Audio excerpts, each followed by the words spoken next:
पाकिस्तान का किरदार यहां पर इस वजह से इंपॉर्टेंट हो जाता है, अहम हो जाता है। क्या पाकिस्तान दोनों फरीक को यानी ईरान को और अमेरिका को मनाने में कामयाब होगा? क्या दोनों जब इस्लामाबाद में मौजूद हैं तो एक कमरे में, एक छत के नीचे, एक टेबल पर बैठकर क्या कुछ मसले का हल निकल सकता है? क्या डोनाल्ड ट्रंप का जो वफ्द आने वाला है अमेरिका से, वो वफ्द भी ईरान के वफ्द के साथ बातचीत करेगा, उनका आमना सामना होगा? और इस बहुत बड़ी जो कशीदगी है, बहुत बड़ा जो टेंशन मशरिक़ वस्ता में है, क्या ये टेंशन एक तरह से इस बातचीत के बाद खत्म हो पाएगा? लेकिन जो शर्तें हैं, अगर आप इन शर्तों पर नजर दौड़ाएं तो यह साफ नजर आता है कि जो शर्तें ईरान की तरफ से रखी गई हैं वो बहुत इंपॉर्टेंट है। बल्कि ईरान की अब जो सबसे बड़ी 2 या 3 शर्तें हैं, उनमें सबसे बड़ी जो मांग है वो ये है कि अबनाए हुर्मुज़ में अमेरिका अब सबसे पहले नाकेबंदी को खत्म करे।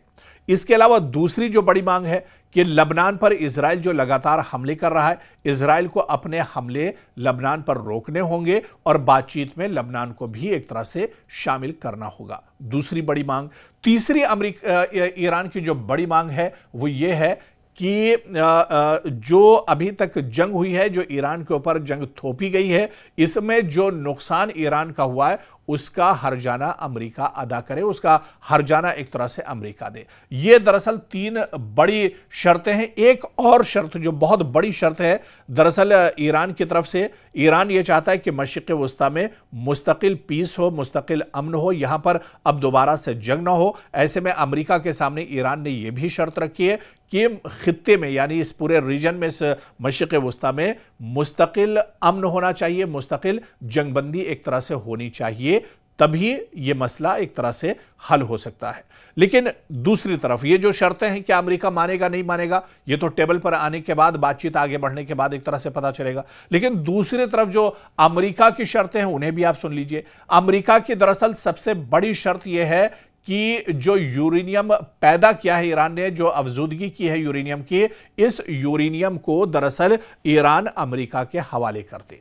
ये दरअसल पहली शर्त है अमेरिका की।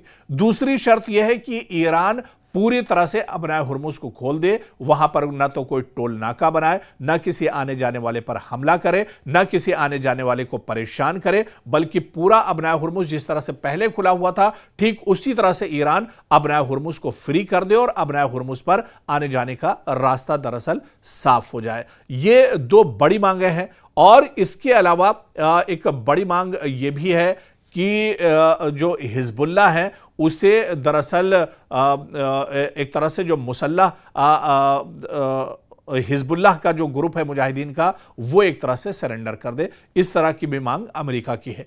तो ये जो शर्तें हैं, ये जो मांगे हैं, क्या इन शर्तों पर दोनों मुल्क एक दूसरे से राजी होंगे, एक दूसरे की शर्तों को एक तरह से एक्सेप्ट करेंगे, कबूल कर पाएंगे ईरान और अमेरिका? ये दरअसल देखना बहुत अहम होगा, क्योंकि इससे पहले जो बातचीत चली थी, काफी लंबी बातचीत हुई थी, 13 से 14 घंटे बातचीत हुई थी, लेकिन इन्हीं शर्तों पर बातचीत आकर एक तरह से रुक गई थी और बात नहीं बनी थी।